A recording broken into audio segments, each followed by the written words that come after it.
Principal na naka-receive ng donation ni Bretman Rock worth 555,000 pesos. Nagsalita na. Context lang dito, nakwento dito sa podcast ni Bretman Rock yung time na nagkaroon daw siya ng advertisement sa isang remittance company at nag-donate nga daw siya ng 500,000 pesos sa school niya nung elementary pa lang siya. Then may cousin daw si Bretman Rock doon sa mismong school na yun. At may mga usap-usapan nga daw na nasaan yung pera na dinonate ni Bretman Rock. Tapos may mga messages pa daw na nare-receive si Bretman Rock na sinasabi na hindi daw nila trusted yung principal na pinagsendan nung 500,000 pesos. At nabanggit pa ni Bretman Rock na yung thank you message daw ng principal is medyo weird. Hindi ko alam kung paano naging weird, pero ganun yung naging reaction ni Bretman Rock nung nabasa niya yung thank you message nung principal. Hanggang sa na-involve na yung nanay ni Bretman Rock na nag-message daw ng napakahaba doon sa principal mismo at sinasabi na hindi mo makukuha yung pera na galing sa anak ko, ganyan-ganyan. At ayun na nga, nag-request daw yung nanay ni Bretman Rock doon sa principal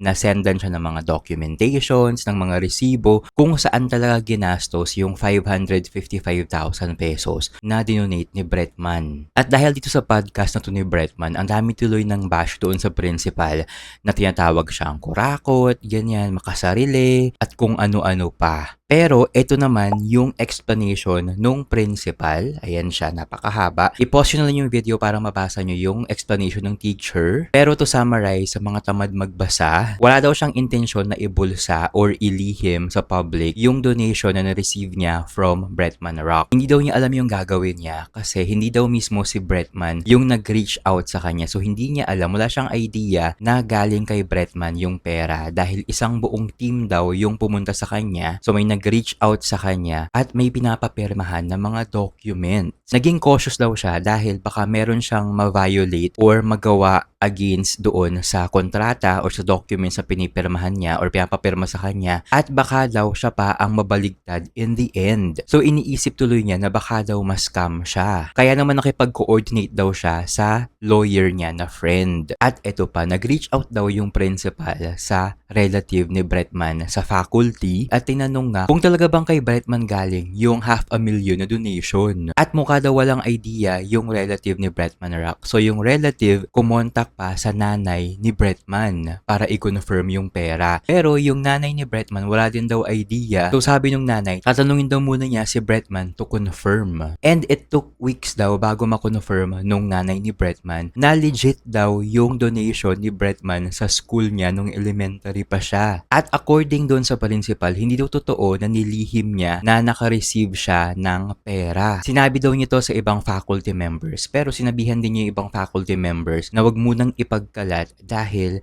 masyadong delikado kapag nalaman ng public na meron siyang 500,000 pesos sa bank account niya. Originally, gagamitin daw sana yung pera para i-continue yung paggawa ng additional classroom sa school nila, pero hindi daw natuloy. At meron daw ibang project na ipupush through, so doon napunta yung pera na binigay or dinonate ni Bretman. So withdraw na daw ng principal yung pera at binigay sa treasurer ng PTA. So ayun no, marami naman yung full support dito kay principal. At sinasabi na hindi naman daw talaga niya magagawa na magbulsa ng pera na hindi sa kanya. At marami din ang nag-uudyok sa kanya na mag-file daw ng lawsuit against Bretman Rock. Dahil nga dito sa podcast na nilabas nila na somehow daw nasira yung pangalan nung principal nung elementary school ni Bretman. Kayo ba? Kanino kayo maniniwala? Kay principal or sa kwento ni Bretman Rock sa podcast niya? Comment kayo sa baba.